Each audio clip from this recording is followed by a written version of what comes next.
Listo, desde este momento, por ley de protección de datos y manejo de la información, agradezco, por favor, me autoricen la grabación de la sesión. Es Angie, Marjorie, Paola, Ruth, me están dando el guiñito. Perfecto. Listo, entonces, como están viendo en este momento en pantalla, nuestra guía de formación de aprendizaje, y nos vamos a ir acá abajito, a donde vamos a hablar sobre las dos evidencias que vamos a trabajar el día de hoy, que hacen parte de nuestra guía número 7. Segundito, vamos acá. Y en la actividad número 3 tenemos dos evidencias, que es el mapa mental respecto a planes y acciones establecidos en el medio ambiente y SST, y el video expositivo sobre oportunidades de mejora en medio ambiente y SST. Eso lo tenemos acá en nuestra guía de aprendizaje, página 14. Vamos a trabajar en evidencia un mapa mental y vamos a trabajar una evidencia que se llama video expositivo como tal. Que esto ahorita al final vamos a hablar de los parámetros que debe contener esas dos evidencias. Están escribiendo por acá. Listo. Entonces, partiendo de ello, el día de hoy vamos a trabajar en el material de formación llamado Legislación en Medio Ambiente, Seguridad y Salud en el Trabajo. Por ello, lo primero que vamos a hacer, vamos a ver este video introductorio y ya vamos a trabajar sobre la legislación, sistemas de gestión ambiental y sistemas de gestión en seguridad y salud en el trabajo. ¿Listo? Entonces, ahí me confirman si escuchan el video. Ahí. Listo. Legislación en medio ambiente, seguridad y salud en el trabajo. Proteger el medio ambiente y garantizar condiciones seguras en el trabajo no es solo una exigencia legal, es un compromiso ético con la vida y la sostenibilidad. La legislación ambiental y en prevención de riesgos laborales establece el marco para actuar con responsabilidad, prevenir daños y promover entornos saludables. Para cumplir con estas normas y traducirlas en acciones concretas, las organizaciones implementan sistemas de gestión que integran el cuidado del ambiente y la salud ocupacional. El Sistema de Gestión Ambiental, SGA, permite a las organizaciones comprender su contexto, asumir el liderazgo ambiental, identificar sus impactos y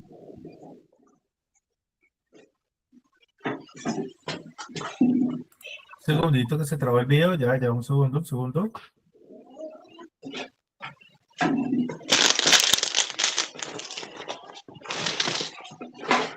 asumir el liderazgo ambiental, identificar sus impactos y establecer objetivos claros para reducir su huella ecológica. Todo esto respaldado por recursos, competencias, control operacional y una respuesta eficaz ante emergencias. De igual forma, el Sistema de Gestión de Seguridad y Salud en el Trabajo, SGSST, estructura la forma en que se identifican los peligros, se controlan los riesgos y se promueve una cultura de prevención, desde la política, el liderazgo y la planificación hasta el seguimiento, la evaluación del cumplimiento y la mejora continua. El sistema fortalece la salud ocupacional y la productividad. Ambos sistemas comparten una base común, el compromiso, la planificación y la mejora constante, pero también dependen de algo fundamental: trabajadores conscientes de sus derechos y deberes, desde el reporte de incidentes hasta el autocuidado y la participación activa en la prevención. Gestionar el ambiente y la seguridad laboral de forma integrada no es solo una meta organizacional, es una apuesta por un futuro más humano, seguro y sostenible. La tijera. Lauris. Hay alguien que tiene el micrófono abierto, se escucha todo lo que hablan por allá. Listo, entonces en la legislación del medio ambiente, seguridad y salud del trabajo, lo primero que debemos tener en cuenta es cómo en Colombia se tiene una jerarquía de la normatividad o de la legislación.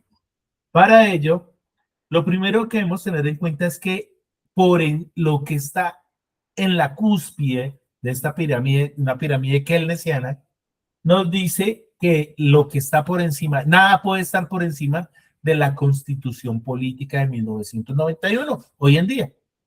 Que si más adelante, años después, van a hacer una Asamblea Nacional Constituyente y la actualizan, en ese momento ya no hablamos de 1991, sino del año que correspondan.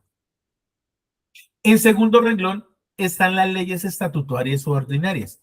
Las leyes son emitidas por el Congreso de la República. Las leyes nos dicen qué es lo que debemos hacer como ciudadanos y lo que no debemos hacer como ciudadanos, y asimismo lo que deben hacer las empresas y lo que no deben hacer las empresas. Al ser emitida por el Congreso de la República, Senado y Cámara de Representantes, que es el poder legislativo. Regálame un segundo. Qué pena. Decretos con fuerza de ley, decretos reglamentarios en el tercer y cuarto eslabón, o escalón. Estos decretos son emitidos normalmente por el Poder Ejecutivo, que es el Gobierno Nacional, con sus ministerios, y normalmente se dan cuando hay una extrema necesidad o una extrema urgencia, o en algunos casos se decreta por el Poder Ejecutivo cuando el Congreso de la República no aprueba o le da la negativa a ciertos proyectos de ley que el gobierno considera que son necesarios.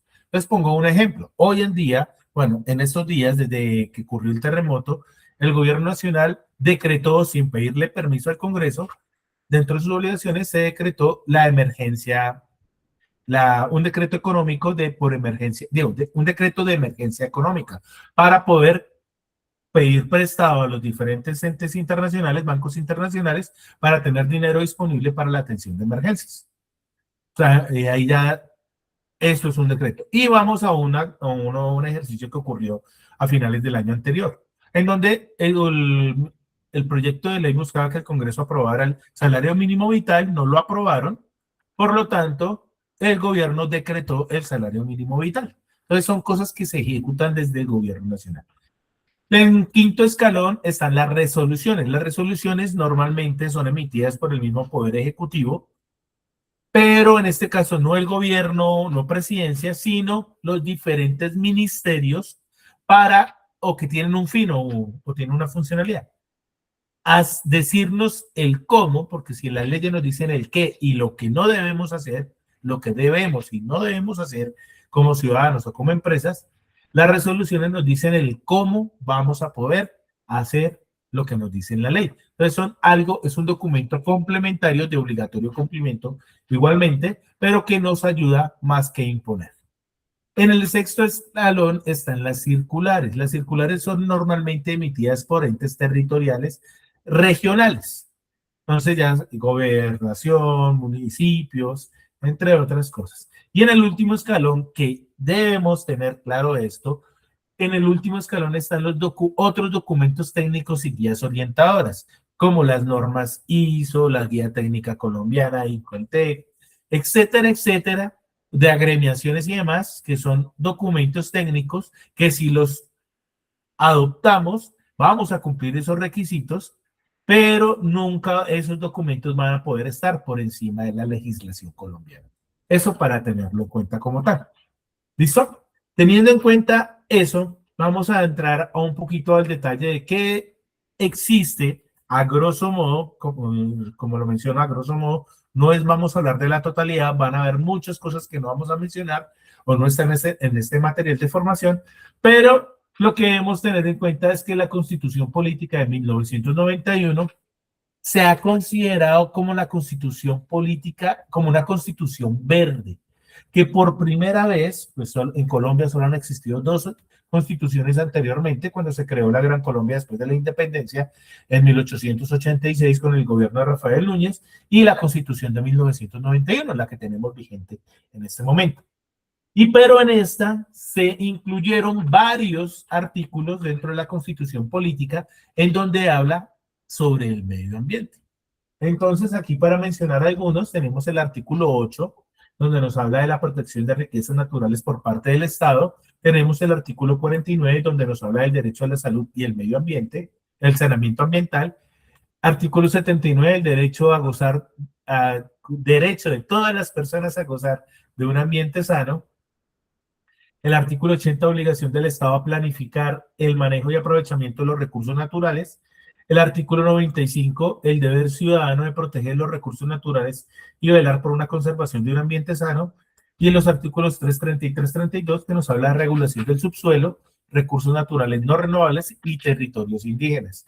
Entonces, ahí desde la Constitución Política debemos velar por estos aspectos que están dentro de estos artículos en la gestión ambiental. Entonces, si nos hablan de los recursos naturales, como el artículo 8, uno de los recursos, riquezas naturales que tenemos nosotros en Colombia, que somos privilegiados ante cualquier país del mundo, son los páramos.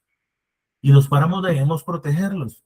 Y no hay política ni gobierno que diga que no podemos proteger los páramos, independientemente de la ideología o necesidad económica que tengamos en nuestro país.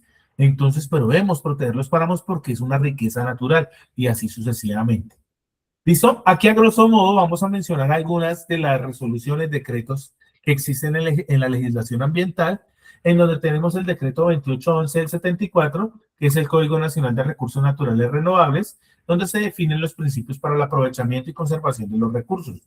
Tenemos la Ley 23 de 1973, que es la primera norma orientada a la protección ambiental, base de políticas futuras.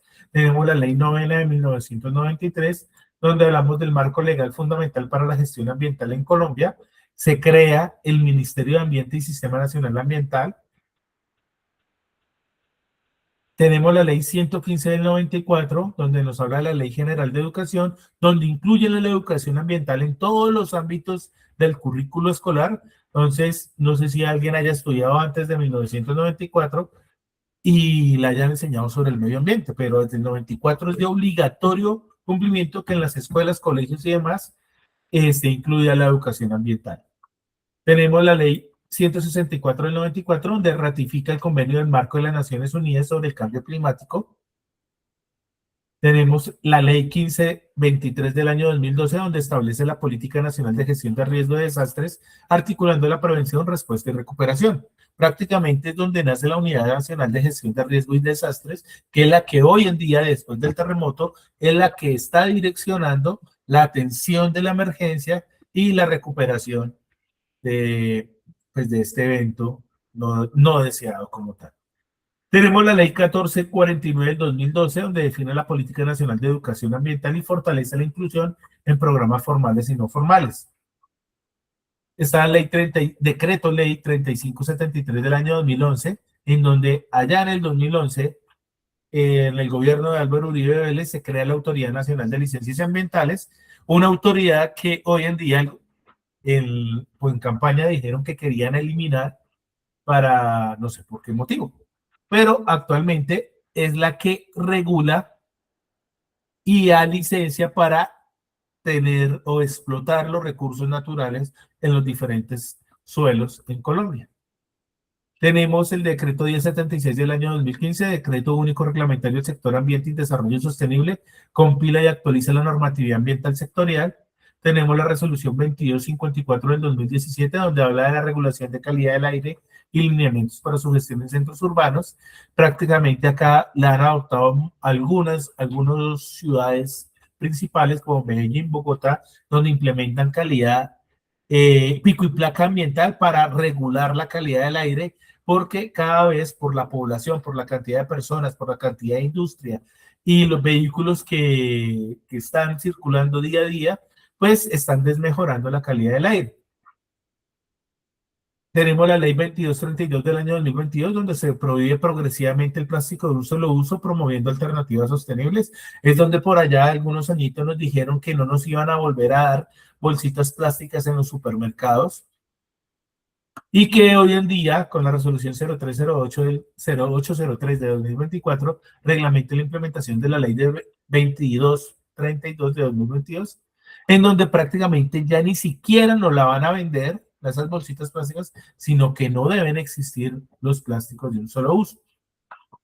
Tenemos la Ley 2387 del 2024, donde se regula el procedimiento sancionatorio ambiental y aspectos relacionados con la tenencia de mascotas bajo la competencia del ANLA, la Agencia Nacional de Legislación Ambiental, y la Ley 2427 del 2024, donde se establecen lineamientos para la enseñanza de sostenibilidad ambiental, cambio climático y gestión de riesgo en todos los niveles educativos. Es por eso que a todos los programas de formación del SENA, operarios, auxiliares, técnicos y tecnólogos tienen información y formación sobre sostenibilidad ambiental, cambio climático, y gestión de riesgo, que es lo que vemos en esta transversal. ¿Listos? Adicionalmente, Colombia participa en diferentes convenciones, protocolos y congresos con diferentes países y demás, y muchos de ellos se acuerdan, entre países se acuerdan hacer unas implementaciones o acuerdan cumplir con los objetivos a nivel internacional, pero eso se deben aterrizar en leyes, decretos o resoluciones. Entonces, dentro de ellas se mencionan algunas que Colombia ha participado, como la Declaración de Estocolmo en 1972, que habla del primer esfuerzo internacional que reconoce la relación entre el desarrollo humano y el medio ambiente. El Protocolo de Montreal busca eliminar las sustancias que agotan la capa de ozono. Esto es muy importante porque solo hasta el año 2013 en Colombia salió una resolución por parte del Ministerio de Ambiente donde dicen que ciertos elementos o ciertas sustancias químicas provenientes del fósforo y potasio, no pueden seguir circulando en Colombia. Dentro de ellos, algo que afectó mucho, pues no afectó mucho, pero sí se utilizaba mucho, eran los extintores llamados Solcaflan, unos blancos que decían el 1, 2, 3. Solcaflan era un producto, un agente limpio, que servía muy bien para la extinción de incendios, sin hacer corrosión a los productos eléctricos o electrónicos, pero esos productos o esa sustancia química dañaba la capa de ozono, entre otros muchos más. Tenemos la Declaración de Río, plantea 27 principios para la sostenibilidad, entre ellos el acceso a la información, la participación ciudadana y principio de precaución, y así sucesivamente. Entonces, convenio sobre la diversidad biológica, convenio de Basilea, acuerdo de París, acuerdo de Escazú, y el último que yo tengo presente fue el organizado como anfitrión Colombia en el año 2024, que fue la COP16, que se realizó en Cali. Es que hablaba sobre la biodiversidad. Entonces, eso hace parte de lo que normalmente se acuerda, pero se tiene que volver legislación, en este caso, dentro del término ambiental. ¿Alguna pregunta hasta ahí? ¿O vamos bien? Vamos bien, listo. Legislación en materia de prevención y riesgos laborales, o sea, NSST.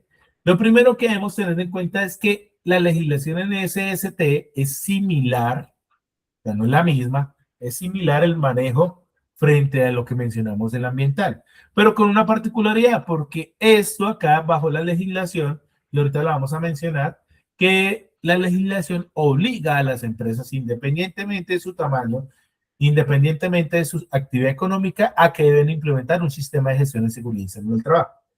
Pero también, como dijimos, la Constitución Verde, la Constitución Política, porque tiene muchos artículos en tema de gestión ambiental, en este caso para frente a la seguridad y salud del trabajo o prevención de riesgos laborales, solamente podemos obtener dos. No es que hable la Constitución Política de detalle sobre la seguridad y salud del trabajo.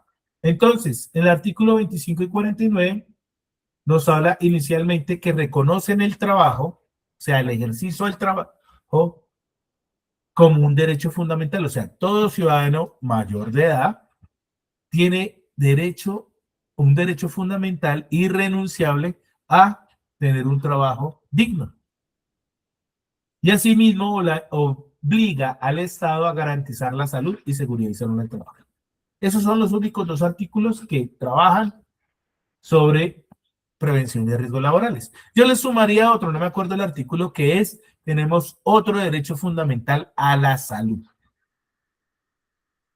Listo. Nos devolvemos unos añitos, el Código Sustantivo del Trabajo, por allá en 1950, que hoy en día todavía se sigue manejando con algunas modificaciones, establece las obligaciones del empleador, o sea, de la empresa, frente a la prevención de accidentes y enfermedades laborales. Tenemos la Ley 9 de 1979, que es el Código Sanitario Nacional, incluye medidas sobre salud ocupacional.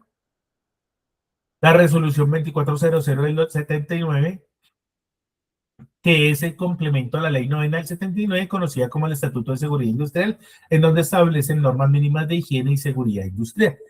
Estas dos leyes aún vigentes desde el año 1979, porque quedaron muy bien escritas y se siguen teniendo en cuenta. Tenemos el decreto 614 de 1984, donde se establecen las bases para la organización de programas de salud ocupacional. Este decreto hoy en día ya está derogado. porque nos decía que solo para empresas grandes de más de 200 trabajadores debían implementar programas de salud ocupacional. Pero hoy en día hablamos de que cualquier empresa, independientemente de su tamaño y actividad económica, debe implementar un sistema de gestión. Tenemos la resolución 2013 del 86, por la cual se establece o se crean los comités paritarios de seguridad y salud en el trabajo. Anteriormente COPASO, que era Comité Paritario de Salud Ocupacional. Hoy en día COPAS, Comité Paritario de Seguridad y Salud en el Trabajo. Estos tienen la obligación o la función de velar por el cumplimiento de los compromisos que adquiere la empresa frente a la seguridad y salud en el trabajo, o sea, la ejecución del plan de trabajo que se ejecute como tal, es vigilancia y control. Tenemos la Ley 9 de 1993, donde se regula el Sistema General de Seguridad Social en Colombia, donde tiene 4 sistemas: Sistema de Seguridad Social en salud, pensión, riesgos laborales y servicios complementarios, que son las cajas de compensación. Como en la Ley 9, en la Ley 100 del 93, hablaba de que uno de los sistemas del Sistema General de Riesgos Laborales, entonces, como no existía en Colombia, se decretó el decreto 1295 del 94, regula la organización y la administración del Sistema General de Riesgos Laborales. Es donde se crean las aseguradoras de riesgos profesionales. Hoy en día, ARL, de aseguradoras de riesgos laborales. Tenemos la Ley 1562 del año 2012, que es por la cual se modifica y se actualiza, ya no como decreto emitido por el gobierno, por el presidente de turno, que fue, si no estoy mal, fue César Gaviria cuando estaba saliendo. Acá, bajo la ley, ya por el Congreso de la República, nace la Ley 1562, y en el cual modifica el Sistema General de Riesgos Laborales y refuerza la responsabilidad de los empleadores. O sea, le pone unas responsabilidades específicas a los empleadores, a las empresas, asimismo, unas responsabilidades, o sea, deberes y derechos a los trabajadores, y asimismo el tercer actor, que son la aseguradora de riesgos laborales. Por primera vez en el año 2012, bajo esta ley, se adopta el concepto de accidente de trabajo. Anteriormente, aunque es el mismo concepto literal, se tomaba pues de la Comunidad Andina de Naciones, de la CAN, pero no teníamos un concepto legal en Colombia. Por primera vez se toma bajo la ley 1562. Tenemos el decreto 1443 de 2014, que establece los lineamientos para la implementación del sistema de seguridad y salud del trabajo en todos los sectores económicos. Pero ese decreto fue derogado por el decreto 1072 de 2015, que es el decreto único reglamentario del sector trabajo, en donde compila la normatividad vigente. En este caso, incluye la reglamentación en seguridad y salud del trabajo. Acá este decreto está derogado, no me acuerdo del actual, que es de donde se define la tabla de enfermedades laborales. El actual es del año 2022, pero prácticamente están catalogadas en 8 grupos, 32 enfermedades laborales, pero con una nota en donde dice: cualquier enfermedad que sea en la investigación sea generada por causas de los factores de riesgo o peligros del trabajo, se puede considerar de carácter laboral. ¿Cuál es la diferencia de que sea común a laboral? La diferencia es que lo va a asumir no la EPS, sino lo va a asumir la ARL, y las prestaciones económicas y asistenciales tienen una mejor oportunidad. No es que vaya a ser mejor del todo, pero hay una mejor oportunidad. O sea, como el pago en incapacidades al 100%, hay pago de indemnizaciones por pérdida de capacidad laboral hasta el 50%, o poder adquirir una pensión por invalidez si supera la pérdida de capacidad laboral del 50%. Tenemos la resolución 2646 del año 2008, donde se regula la identificación, evaluación y control de factores de riesgo ocupacional, pero que este es el complemento de la ley 1010 del año 2006, que previene y sanciona el acoso laboral, el famoso bullying ocupacional. Y por último, porque nos dijeron acá en el 1072 que debemos implementar un sistema de gestión de seguridad y salud en el trabajo, pero en su momento un sistema de gestión tiene muchos requisitos y las empresas medianas y pequeñas no tenían cómo responder ante ellos. En ese orden de ideas, me nace una resolución anterior en el año 2017, pero esta la deroga, la actualiza, que es la resolución 0312, en donde se establecen los estándares mínimos obligatorios del sistema de gestión. En total son 60 estándares, pero clasificados en 3 capítulos. Capítulo 1, empresas de 1 a 9 trabajadores con nivel de riesgo muy bajo, bajo o medio, y pueden implementar solamente 7 estándares para el cumplimiento del sistema de gestión. Empresas entre hasta 50 trabajadores con nivel de riesgo bajo, muy bajo, bajo o medio, implementan hasta 21 estándares mínimos, y ya por encima de los 50 trabajadores o empresas que tengan nivel de riesgo 4 o 5, o sea, alto o muy alto, deben implementar mínimo 60 estándares. ¿Listo? Asimismo, como lo mencionábamos ahorita, en ambiental se participan en algunas convenciones, protocolos y demás. Normalmente nosotros en seguridad y salud en el trabajo se adoptan bajo los convenios de la Organización Internacional del Trabajo, y se tienen varios convenios en los cuales se han adoptado, pero todos estos convenios, todos estos acuerdos se deben volver, como lo mencioné en ambiental, resoluciones, decretos o leyes, porque de lo contrario no son de obligatorio cumplimiento. Acordemos que lo único que es obligatorio cumplimiento en Colombia, según la pirámide keynesiana, es la Constitución, las leyes, los decretos, las resoluciones y por último las circulares. ¿Listo? ¿Alguna pregunta hasta ahí, muchachos? ¿O vamos bien? ¿Listo? Vamos bien. Entonces, frente a ello tenemos el sistema de gestión ambiental. Ya tenemos la legislación, pero ahora, ¿cómo debemos cumplir la legislación? No debemos hacerlo con acciones puntuales o aisladas unas de las otras. Normalmente, para hacerlo mancomunado y estar alineados con la función de las empresas, pues lo hacemos a través de los sistemas de gestión. En este caso, bajo el sistema de gestión ambiental, y en seguridad y salud en el trabajo, bajo el sistema de gestión en seguridad y salud en el trabajo. Un segundo, me voy a quitar las gafas que me están molestando y ya continuamos. Listo. Entonces, al hacerlo así, tenemos unas ventajas. ¿Cuál es la primera ventaja? Hacerlo a través de sistemas de gestión que sí o sí van mancomunados para cumplir los objetivos organizacionales de las diferentes empresas donde nos encontremos. Y asimismo, como estamos cumpliendo con ello a través de de un ejercicio de planeación en donde establecemos unos objetivos, al cumplir esos objetivos debemos estar cumpliendo todos los objetivos de la empresa. ¿Listo? Eso para tenerlo en cuenta. Ahora bien, los referentes internacionales, porque esto no es legislación, aunque en seguridad del trabajo sí es legal, o sea, si hay un requisito legal para el cumplimiento e implementar un sistema de gestión, normalmente utilizamos unos referentes internacionales que son las normas ISO. Para el sistema de gestión ambiental, la norma ISO referente es la ISO 14001. Para el sistema de gestión de seguridad y salud en el trabajo, el referente internacional, hoy en día sería la ISO 45001. ¿Listo? Entonces, frente al sistema de... no. Aquí para ir, vamos a hacer un ejercicio porque, como les menciono, el sistema de gestión bajo estos referentes internacionales o la estructura va a manejar los mismos títulos y asimismo conlleva a que prácticamente es la misma estructura. La misma estructura no quiere decir que son las mismas acciones, planes o programas que se deben implementar, pero la estructura sí nos dice que vamos a manejar los mismos títulos y más o menos en el término documental va a ser muy similar. Y para ello, como tenemos los mismos títulos, también se basa en un principio que es manejar los sistemas de gestión bajo el ciclo PHPA, que es el de planear, hacer, verificar, actuar, o también conocido como el ciclo de mejora continua. Y en ese caso, que es el ciclo de mejora continua, entonces es donde debemos implementar acciones en 4 fases de ese ciclo. La primera fase es el planificar, es donde se definen los objetivos, metas, se establece el plan de trabajo, se definen los recursos y demás. En el hacer es implementar las acciones que se planificaron. Todas esas acciones, ese plan de trabajo, las vamos a ejecutar.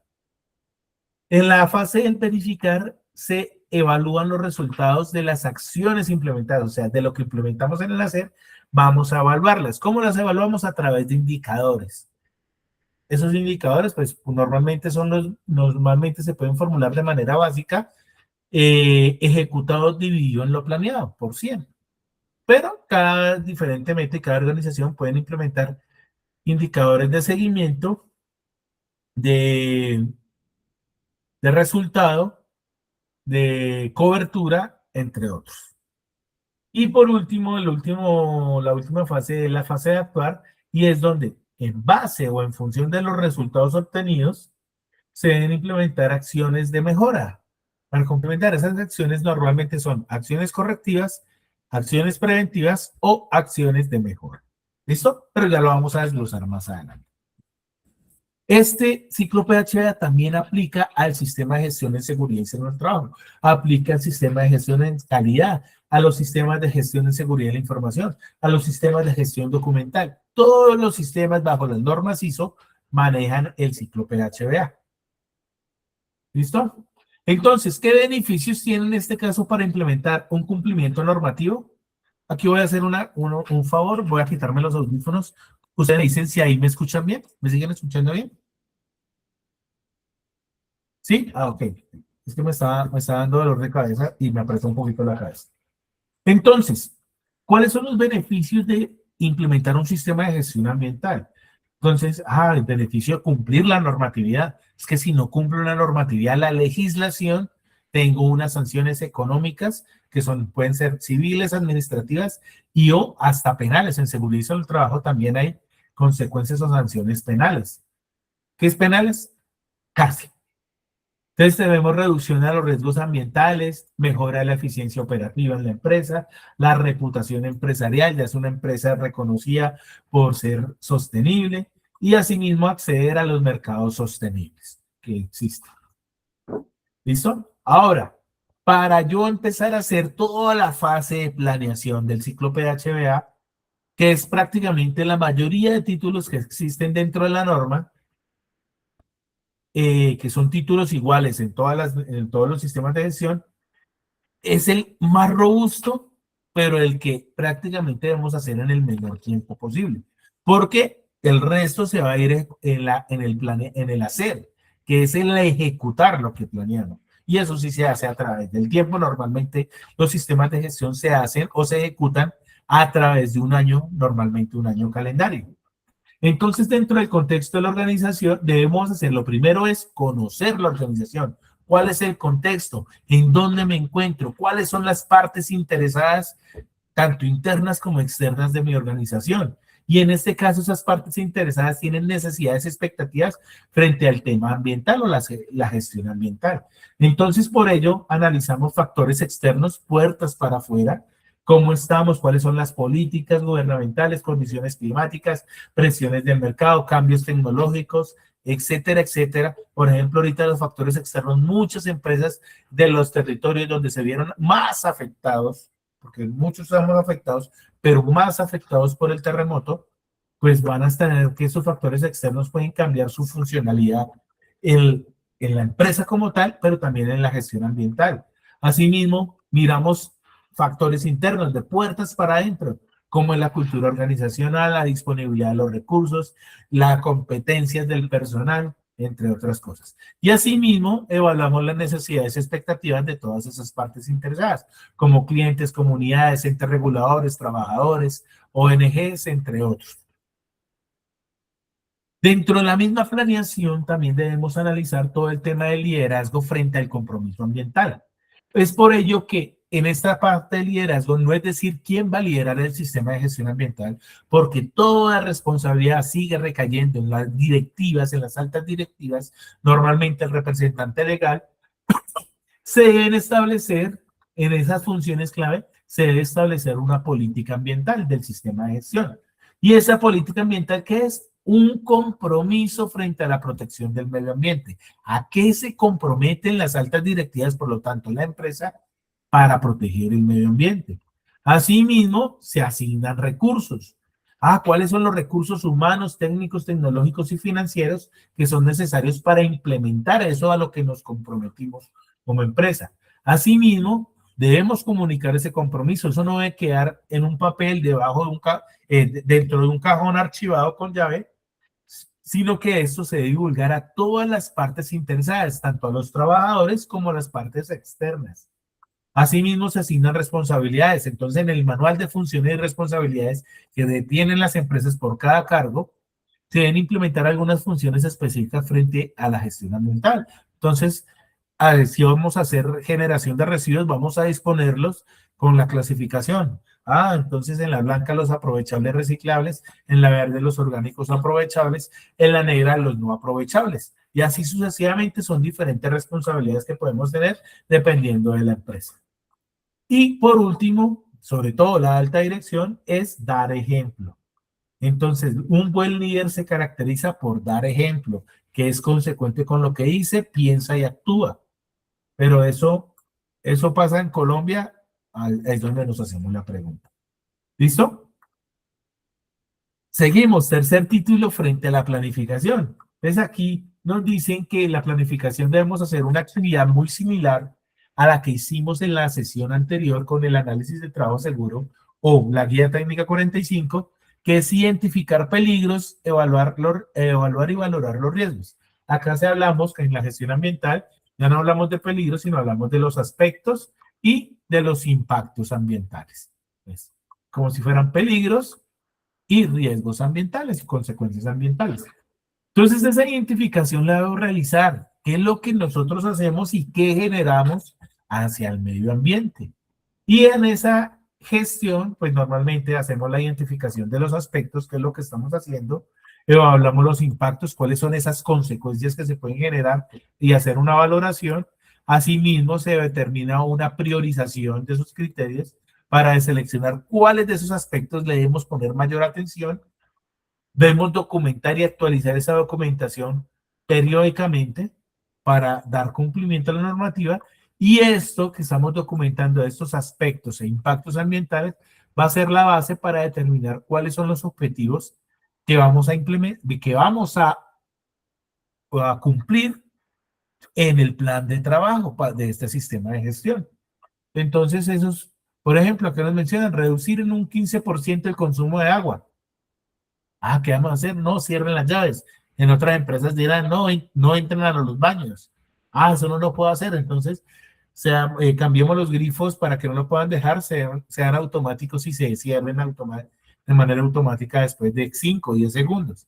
Y son acciones que se van implementando en pro de los objetivos que nos estamos planteando. Entonces, una vez como ya tenemos las bases, que es esa identificación de aspectos e impactos ambientales, entonces vamos a definir cuáles son los objetivos y cuáles son las acciones planificadas que vamos a ejecutar a través del tiempo. Entonces, ahí es donde empiezan a aparecer los famosos programas de eficiencia energética, programa de manejo integral de residuos, programa de uso eficiente del agua, programa de formación y sensibilización ambiental, programa de control y emisiones atmosféricas, entre otros tipos de programas, programa de orden y aseo, programa un programa de reforestación, de siembra de árboles, etcétera, etcétera. Esos programas normalmente se tiene la idea, se plasma en un documento, luego se planea con diferentes acciones para ejecutarlas a través del tiempo. Esos son lo que vamos a hacer en los objetivos y planificación para lograrlos. Y así, para terminar en la planeación, debemos definir cuáles son esos recursos, competencias y comunicación y documentación requerida para ello. Entonces, recursos, ya hablábamos de los recursos humanos, tecnológicos, financieros y físicos. Las competencias, vengan, todo el personal involucrado tiene formación y capacitación en medio ambiente. La comunicación, frente a la comunicación, tenemos, la damos de forma clara y oportuna. Y tenemos la información documentada, o sea, no se quede en palabras, sino que realmente quede documentada. Entonces, con eso, ahí terminaríamos el tema de planificación. Aquí aparece una pirámide, que es la pirámide de la gestión documental, los niveles de la documentación dentro de un sistema de gestión. Esto no es solo ambiental, aplica para el sistema de seguridad y salud en el trabajo, calidad u otros sistemas de gestión, en donde normalmente el manual es cómo interpretamos el sistema de gestión, los procedimientos, cómo se ejecutan los procesos, los instructivos es el paso a paso específico de cómo debemos implementar cada actividad, cada acción dentro de un proceso, y al final se generan registros internos y externos para validar que sí estamos cumpliendo con los instructivos, procedimientos y asimismo los manuales. Listo, ahí terminamos la planeación, entonces la primera fase. Entonces vimos aproximadamente 5 títulos que están relacionados con la planeación, pero este título es el del hacer, del planear, hacer, que es la operación, ejecutar controles operacionales y preparación ante emergencias. Entonces, cuando se acuerdan que hicimos en el ATS, era definir las medidas de intervención o controles, eso es implementar todo eso que planeamos, que definimos que vamos a hacer para ejecutarlo. Y vamos a ejercer control operacional, no es ejecutarlo por ejecutarlo, sino deben cumplir unas metas específicas. Entonces va a haber supervisión, y asimismo se habla sobre la preparación preparación de respuesta ante emergencias. Entonces, aquí dentro de que aplica ese plan de emergencias, el plan de preparación y respuesta ante emergencias, no es solamente ambiental, eso aplica también para seguridad en el trabajo. Entonces, normalmente, ¿qué hacemos? Analizamos las vulnerabilidades, definimos un objeto, un propósito, un alcance, eso aplica solamente para la empresa X, Y, Z. Organización para la atención de emergencia, hay roles, responsabilidades, capacitamos brigadas, tenemos coordinadores, tenemos recursos. Entonces se establecen los planes operativos normalizados, que es el paso a paso de cómo vamos a ejecutar una emergencia, ya sea de evacuación, de control de incendios, control de derrames, de primeros auxilios u otros. Tenemos el recursos y equipos disponibles, con que contamos, que está disponible, no lo que van a comprar en el otro año, lo que está disponible en ese momento en la empresa. Comunicación de emergencia, entonces, ¿cómo vamos a hacer los protocolos de notificación interna de puertas para adentro y de puertas para afuera? Y es para ello donde normalmente en un buen plan de emergencia se designa a una sola persona específica para dar la comunicación y no empezar como un teléfono roto en que todas las personas dicen y a veces generamos ese teléfono roto y distorsionamos la información.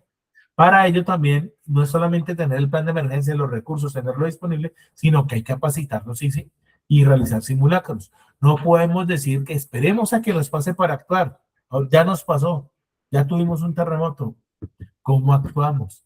Si es necesario hacer simulacros, o sea, prepararnos con ejercicios simulados para poder atender una emergencia real y hacer una revisión periódica a través de, porque toda empresa es dinámica, pueden haber cambios organizacionales, aparte pues ya tenemos lecciones aprendidas, o sea, ya pasó el terremoto, ¿qué hemos aprendido de él? ¿Y qué vamos a hacer para que no nos vuelva a coger sin herramientas, entre otras cosas? ¿Listo? Ese es el hacer. Entonces esa es la parte que va a llevar más tiempo en la ejecución de un sistema de gestión ambiental o un sistema de gestión en general, en este caso ambiental, pero solamente es un título dentro del sistema de gestión. Pasamos al verificar. El verificar es evaluar el desempeño a través de seguimiento, medición y análisis. Y en ese seguimiento, medición y análisis normalmente se evalúan indicadores claves de desempeño, los famosos KPIs, y se evalúa el cumplimiento legal y el resultado de los programas ambientales establecidos. Entonces, debemos definir qué se va a medir, con qué frecuencia se realizará la medición, se realizará semanal, mensual, trimestral, semestral, anualmente. ¿Qué métodos se utilizan? Entonces, ¿qué instrumentos, metodologías estandarizadas? ¿Se van a hacer auditorías internas? ¿Se van a hacer auditorías externas? ¿Y quién será el responsable de recolectar, registrar y analizar los datos? Entonces ahí es donde aparecen los coordinadores de los sistemas de gestión, ya sea el sistema de gestión ambiental y demás. Y por eso aquí nos hablaban, vamos a hacer auditorías internas. La auditoría interna es la que realmente nos está haciendo el seguimiento y control, validación de que lo que ejecutamos cumple o no cumple con los requisitos normativos, legales y normativos, y va alineado con los objetivos que se plantearon. Acá aparece un tema de auditoría externa. ¿Qué es una auditoría externa? La misma interna, pero en este caso tiene un fin, una meta, que es la certificación o vigilancia por parte de las autoridades ambientales. Entonces me quiero certificar en la ISO 14001. Contrato a unos entes autorizados, ejemplo ICONTEC, Hay otras empresas autorizadas por el Consejo, por el CM, ¿cómo es? Consejo Nacional de Acreditación. Y pues nos hacen esas auditorías. Esa es la que dicen, estoy certificado, nos dan un sello para la certificación. Y pasamos a la última fase. Ya hablamos del planear, ya hablamos del hacer que la implementación, hablamos del verificar, que es a través de indicadores hacer seguimiento, medición de los planes de trabajo. Y pasamos a la mejora continua. ¿Qué es la mejora continua? Pues establecer acciones correctivas, preventivas y de mejora.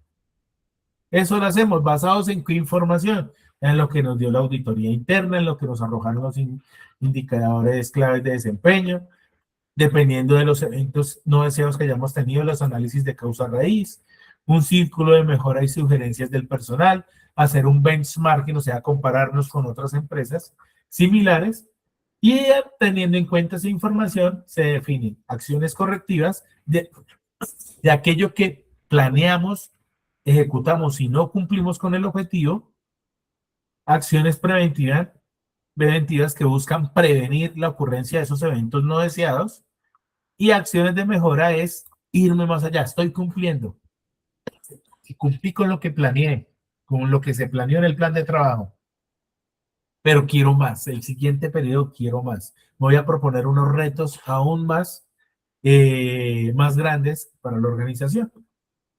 Y entonces donde ellos dicen, uy, voy a ir más hacia la reducción de riesgos ambientales, a la optimización de recursos naturales, y así sucesivamente. Y eso es el sistema de gestión ambiental. ¿Listo? ¿Preguntas frente al sistema de gestión ambiental? ¿O vamos bien? Solo le veo de Marjorie y los demás también. Listo, ya eran más guiñitos. Listo. Listo, frente al sistema de gestión de seguridad y salud del trabajo, prácticamente la estructura, como les mencionaba, es similar a la ambiental. Los mismos títulos, el mismo ciclo PHBA. Lo único es que acá hay una connotación, que hay unos requisitos legales específicos porque sí o sí las empresas en Colombia deben implementar un sistema de gestión de seguridad y salud del trabajo. Pero entonces se basa en lo mismo, en el ciclo PHBA. Pero en el ciclo PHBA, ¿qué debo tener en cuenta? Aquí algo adicional, que en lo otro también hablamos de cumplir la normatividad vigente en gestión ambiental, acá es cumplir la normatividad vigente en materia laboral, porque de resto allá identificamos aspectos e impactos ambientales, acá identificamos peligros y evaluamos los riesgos. Se deben implementar las medidas de prevención y controles eficaces, lo que definimos en el análisis de trabajo, seguro, la ATS, que son las medidas de intervención. Debemos tener acciones de promoción de cultura en prevención y acciones para proteger la salud y vida de los trabajadores. Esos son los objetivos generales como tal. Y aquí a modo resumen componentes esenciales de todo el sistema de gestión y seguridad en el trabajo, que lo primero en el planear es definir una política, es la declaración del compromiso institucional con la seguridad en el trabajo por parte de la empresa, de sus directivas. Se debe hacer un ejercicio de identificación de peligros, evaluación y valoración de riesgos. Entonces, lo que hacemos normalmente con la matriz del ATS, pero también les mostré la guía técnica colombiana 45, que es la más utilizada para esta actividad, que es para este programa de identificación de peligros, evaluación y valoración de riesgos. Debemos definir con eso un plan de trabajo anual con objetivos, metas e indicadores. Y asimismo debo capacitar a mis trabajadores en todos los niveles de organización. Capacitar sobre la actividad puntual, pero también capacitarlos frente a la prevención y protección de los peligros a los cuales se están exponiendo. Debemos hacer acciones de mecanismos de participación con los trabajadores. Entre ellos tenemos los diferentes comités paritarios. Les mencionábamos ahorita que el Comité Paritario de Seguridad en el Trabajo, pero bajo la Ley 1010 del año 2006, que es la prevención del acoso laboral, también se crea el Comité de Convivencia Laboral. Pero aquí también tenemos reportes de accidentes, incidentes, enfermedades, y en las cuales debemos investigar. Entonces, información y métodos de participación de los trabajadores, y por último, las inspecciones que se realizan. También tenemos evaluaciones médicas ocupacionales y vigilancia de la salud. Gestión de emergencias y primeros auxilios. Estas 4 actividades serían del hacer, del ejecutar. Esta auditorías internas y revisión por la alta dirección es el verificar, el validar los indicadores, cumplimiento de metas. Y por último, la fase de mejora continua, del actuar, que es la mejora continua, cerrar el ciclo de mejora continua, están las acciones correctivas, preventivas y de mejora continua que mencionamos. Correctivas, corregir lo que no funcionó. Preventivas es el tema de prevenir de eso que nos puede ocasionar accidentes, enfermedades y eventos no deseados a la infraestructura y medio ambiente. Y de mejora continua, ponerme más retos, cumplir, pero no quiero retos adicionales. Pero de resto, ustedes se deben dar cuenta que está el tema de compromiso y política, los mismos títulos, liderazgo, roles y responsabilidades en seguridad y salud del trabajo, lo mismo.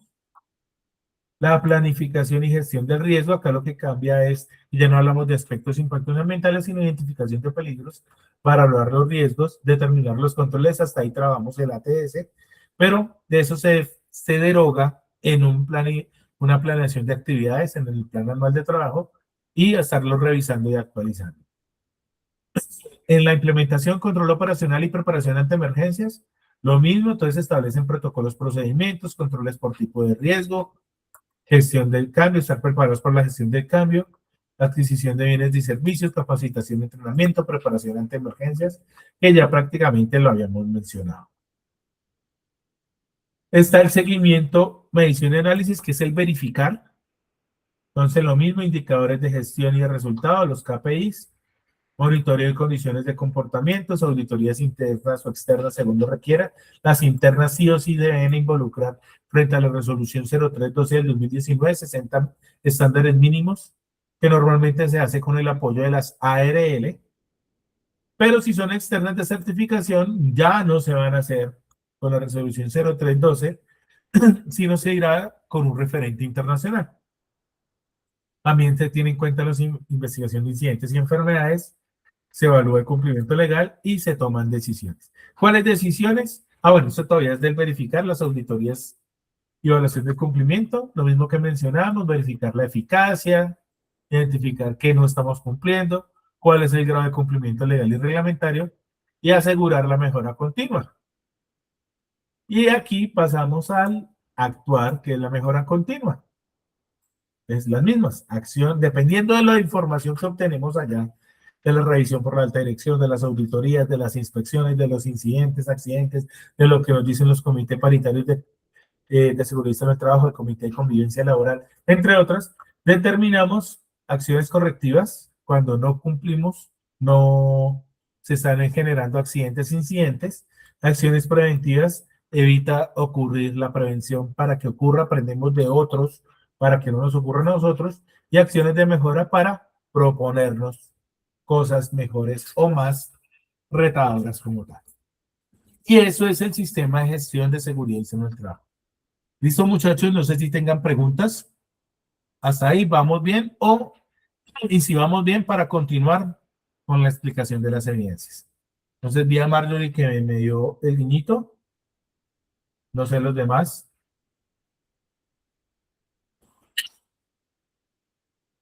Ruth, vale. Muchas gracias. Brigitte. Perfecto. Listo. Entonces, volviendo acá a la guía, tenemos 2 evidencias que debemos entregar de aquí al próximo martes. Esa primera es un mapa mental. ¿Qué es un mapa mental? Mapa mental es una representación gráfica en donde tenemos una idea general o principal en el centro y a través de unos conectores flechitas vamos desagregando esa idea principal para dar una contextualización de lo general hacia lo detallado. Y que podemos tener de apoyo imágenes para su explicación o su entendimiento. Eso es un mapa mental. Pero ¿qué ideas dejamos a tener en el mapa mental? Entonces, como su nombre lo dice en el título, aquí faltó el nombre programa, pero, y legislación. Entonces, de acuerdo a lo que vimos hoy, legislación, programa, planes y acciones establecidos en medio ambiente. O sea, ¿qué existe ya? no lo que podamos inventar. ¿Qué existe ya que pueden utilizar las empresas o en nuestros hogares frente al medio ambiente y la seguridad en el trabajo? ¿Qué recomendación les doy?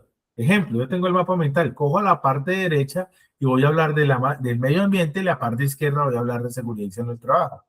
Estoy por dando un ejemplo. Entonces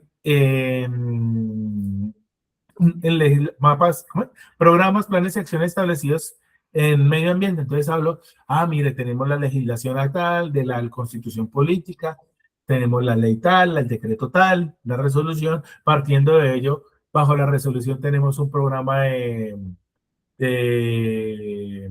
de clasificación de residuos sólidos ordinarios, frente al tema de vertimientos, al consumo de energía, exactamente, etcétera, etcétera, a la planificación. Entonces en la empresa deben implementar para cumplir ciertos objetivos estas y estas acciones.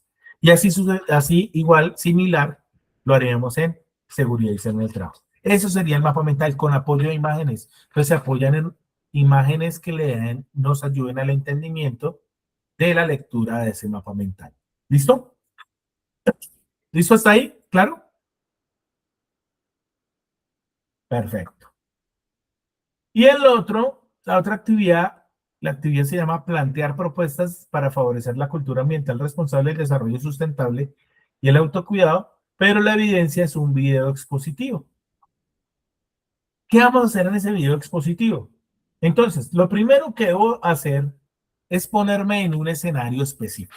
Uno, son tres opciones. Residencia donde vivo, mi trabajo, si estoy trabajando en lugar de trabajo, puede ser uno de los escenarios. Y tercero, la localidad, municipio, barrio donde vivo. Son tres escenarios que prácticamente son tangibles y podemos obtener imágenes reales. Es acá, uno de los requisitos que debe tener el video es acompañarlo de imágenes reales. Entonces, yo estoy en mi hogar, puedo tomar imágenes reales. Si estoy en el trabajo, pues claro, hay una connotación, debo pedir permiso para que me dejen grabar, pero normalmente la respuesta es sí. Y si no, en el barrio localidad, podemos implementar, tomar esas imágenes reales. Ahora, ¿qué debe contener el video? El video debe ser creativo, dinámico e innovador. Y para ello yo les sugiero lo siguiente. ¿Qué es lo siguiente que les sugiero? Que ustedes hagan un video tipo Reel, TikTok, Short. Son videos cortos en donde ustedes están apareciendo. Hagan de cuenta que se volvieron un youtuber, están apareciendo o alguien los está grabando, en donde ustedes sí o sí van a participar en el video, van a estar en el video, pero van a estar mostrando qué dentro de lo creativo y dinámico. Si estoy en mi hogar, voy a identificar qué necesidades tengo por mejorar. Entonces, yo no tengo una clasificación de residuos sólidos en mi casa. ¿Qué voy a hacer? Voy a implementar 3 canequitas en donde voy a clasificar en el blanco los aprovechables, reciclables, en la verde los reciclables, los orgánicos aprovechables y en la negra los no aprovechables. Estoy dando un ejemplo y así sucesivamente. Pero aparecen ustedes si tienen imágenes reales. Y ojalá pues ustedes, como son de desarrollo publicitario, tienen muchas ideas en ese manejo de publicidad, en donde pueden hacer transiciones, utilizar diferentes herramientas para que ese video quede muy, muy llamativo y podamos transferir esa información no solo a nosotros, sino ojalá lo pudiéramos montar en una red social y que se vuelva viral. Eso ya lo definen ustedes. Acá nos dice que el video de exposición está marcado entre 3 a 7 minutos. Eso si lo hiciéramos leyendo una exposición. Pero si lo hacen bajo la sugerencia que les doy, 2 minuticos, 1 a 2 minuticos es suficiente. Si se demoran más, perfecto, no hay problema. Pero suficiente, ideal, 2 minutos. Debe contener, esto es lo más importante, bueno, sin decir que lo anterior no sea importante, pero lo que se va a evaluar, aparte de lo anterior, es que mínimo contenga 10 oportunidades de mejora, tanto en seguridad y salud en el trabajo como en gestión ambiental. Que pueden ser 5 y 5, 5 oportunidades de mejora en ambiental, 5 oportunidades de mejora en SST, puede ser. Pero si son 7, 3, 4, 6, cual la combinación que ustedes deseen, es válida. Mínimo 10 oportunidades. Si son más, mejor aún. Como dijimos que son escenarios tangibles, va a estar acompañado de imágenes reales. Y este último, he tenido unos inconvenientes. Normalmente la guía nos dice, debe subirlo al canal de YouTube del aprendiz, pero he tenido unos inconvenientes en donde cuando lo suben a YouTube, lo dejan en modo privado. Deben dejarlo en modo público. Pero de lo contrario, que no sé, por X, Y, Z motivos, a veces no queremos ser famosos, pues monten el video en formato de MP4 ensayo. ¿Listo? Con eso me ha ayudado y pues sí o sí lo puedo revisar. Y esos son los parámetros de entrega. Plazo máximo ideal el próximo martes. ¿Listo? Próximo martes. Plazo máximo no ideal el próximo viernes de la próxima semana, que viene siendo el día 28 de agosto. Pero ese es el máximo, porque yo termino de calificar ese fin de semana y el 31 entrego el acta de entrega de esta transversal con las calificaciones y juicios de desayuna a la instructora vocera. ¿Listo? ¿Clara la información? Sí. ¿Listo? Entonces, en ese orden de ideas, muchachos, les agradezco la participación de ustedes. Muchas gracias por tenerme presente en estas sesiones. Muchas gracias por participar. Fue un gusto haber compartido con ustedes y ya pues esperemos que con la entrega de evidencias pues todo salga bien, tengan todos aprobados y puedan obtener ya su certificado como tecnólogos en desarrollo publicitario. ¿Listo? Muchas gracias. Hasta luego. Gracias, profe. Hasta luego. Hasta Buenas noches, gracias.